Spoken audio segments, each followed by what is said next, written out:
এই কি হয়েছে? কি হয়েছে? না কিছু না। মনে হচ্ছে তোমার মন খারাপ। আচ্ছা আমি তোমাকে একটা কোশ্চেন আস্ক করি, হ্যাঁ? তুমি সত্যি সত্যি অ্যান্সার দিবা। Who is Tarek the handsome? তুমি ওর সম্পর্কে কেন জিজ্ঞাসা করতেছো?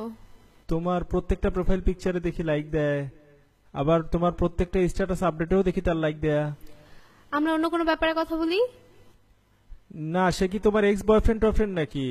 মনে হইতেছে অনেক সেন্সিটিভ ওর ব্যাপারে। এখনো ভালোবাসো টাসো নাকি ওকে? আমি ওকে কেন ভালোবাসবো? তুমি আমার একমাত্র ভালোবাসা। তাইলে কি ও তোমার ভাই? না না, এরকম না। Then who the hell is he? না তুমি তো আমার কাছে কিছু একটা লুকাচ্ছ, আমি তো বুঝতে পারতেছি। না তোমাদের সম্পর্ক এতই ঘনিষ্ঠ, ও তোমার কাছে এতই ইম্পর্টেন্ট? আমি যদি সিক্রেটটা ডিসক্লোজ করি তুমি আমার উপর রাগ করবা। দেখো আমার কিন্তু সত্যি এখন অনেক রাগ লাগতেছে। আমি সত্যি বলতেছি। দেখ, না আমার আর তোমার সাথে রিলেশন রাখা সম্ভব না। আমি বলবো, কিন্তু তুমি প্রমিস করো আমার উপর রাগ করবা না। আচ্ছা বলো। ওইটা আমার ফেক প্রোফাইল।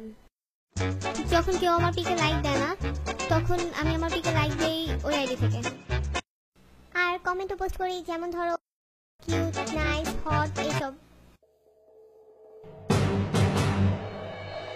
আমায় ভাসাইলি রে, আমায় ডুবাইনি রে, অকুল দরিয়ার বুঝি কুল নাই রে।